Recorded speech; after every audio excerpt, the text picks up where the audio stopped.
All right, continuing on, starting in Genesis chapter 2 today. Very good verse, I believe. A very good chapter, I believe. Starting in verse 1. Let's continue. Thus the heavens and the earth were finished, and all the host of them. And on the seventh day God ended his work which he had made, and he rested on the seventh day from all his work which he had made. And God blessed the seventh day and sanctified it, because that in it he had rested from all his work which God created and made. These are the generations of the heavens and of the earth, when they were created in the day that the Lord God made the earth and the heavens. And every plant of the field before it was in the earth, and every herb of the field before it grew. For the Lord God had not caused it to rain upon the earth, and there was not a man to till the ground. But there went up a mist from the earth, and watered the whole face of the ground. And the Lord God formed man of the dust of the ground, and breathed into the nostrils the breath of life, and man became a living soul. And the Lord God planted a garden eastward in Eden, and there he put the man whom he had formed. And out of the ground made the Lord God to grow every tree that is pleasant to the sight and good for food, the tree of life also in the midst of the garden, and the tree of knowledge of good and evil. And a river went out of Eden to water the garden, and from thence it was parted and became into 4 heads. The name of the first is Pison, that is it which compasseth the whole land of Havilah, where there is gold. And the gold of that land is good. There is bdellium and the onyx stone. And the name of the second river is Gihon. The same is it that compasseth the whole land of Ethiopia. And the name of the third river is Hiddekel. That is it which goeth toward the east of Assyria. And the fourth river is Euphrates. And the Lord God took the man and put him in the garden of Eden to dress it and to keep it. And the Lord God commanded the man, saying, Of every tree of the garden thou mayest freely eat, but of the tree of the knowledge of good and evil thou shalt not eat of it. For in the day that thou eatest thereof thou shalt surely die. And the Lord God said, It is not good that the man should be alone. I will make him an help meet for him. And out of the ground the Lord God formed every beast of the field, and every fowl of the air, and brought them unto Adam to see what he would call them. And whatsoever Adam called every living creature, that was the name thereof. And Adam gave names to all cattle, and to the fowl of the air, and to every beast of the field. But for Adam there was not found an helpmeet for him. And the Lord God caused a deep sleep to fall upon Adam, and he slept. And he took one of his ribs, and closed up the flesh instead thereof.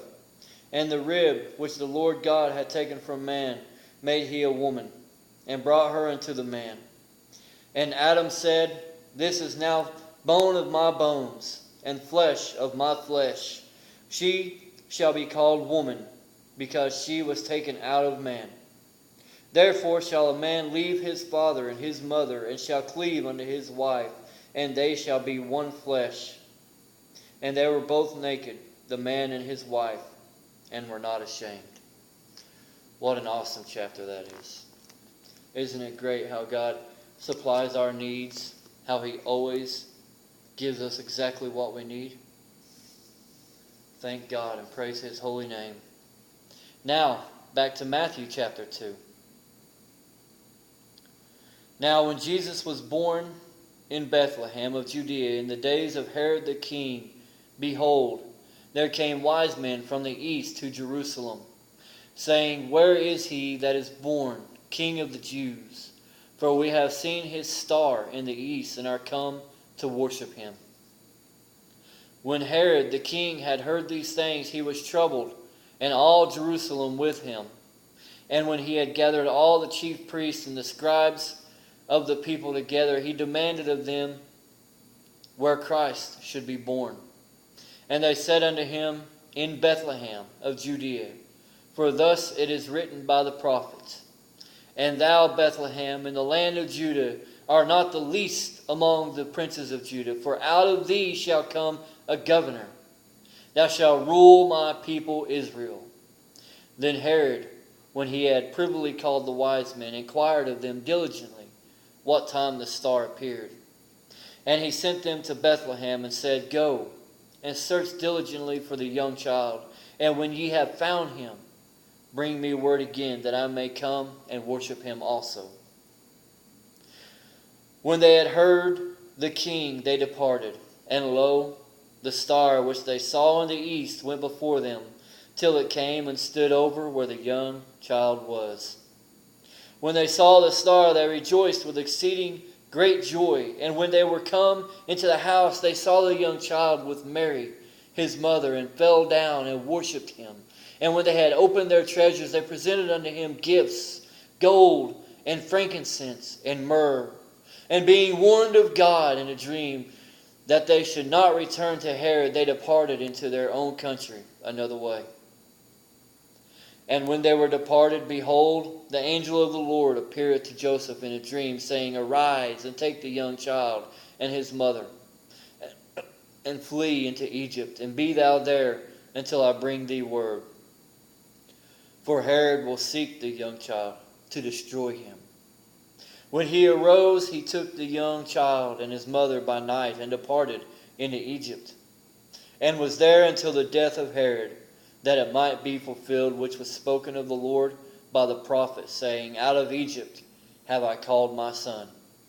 Then Herod, when he saw that he was mocked of the wise men, was exceeding wroth, and sent forth and slew all the children that were in Bethlehem, and in all the coast thereof, for 2 years old and under, according to the time which he had diligently inquired of the wise men.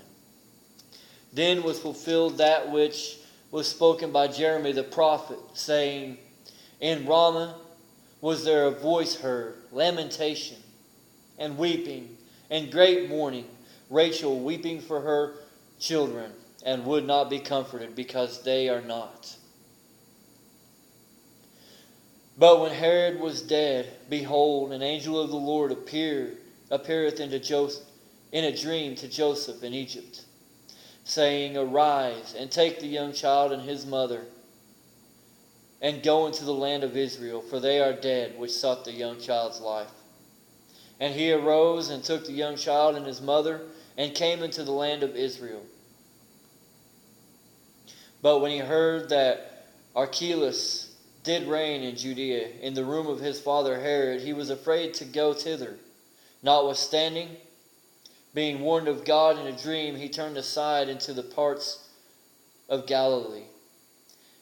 And he came and dwelt in a city called Nazareth, that it might be fulfilled which was spoken by the prophets, He shall be called a Nazarene. Look again for chapters 2 of Genesis and Matthew, coming soon.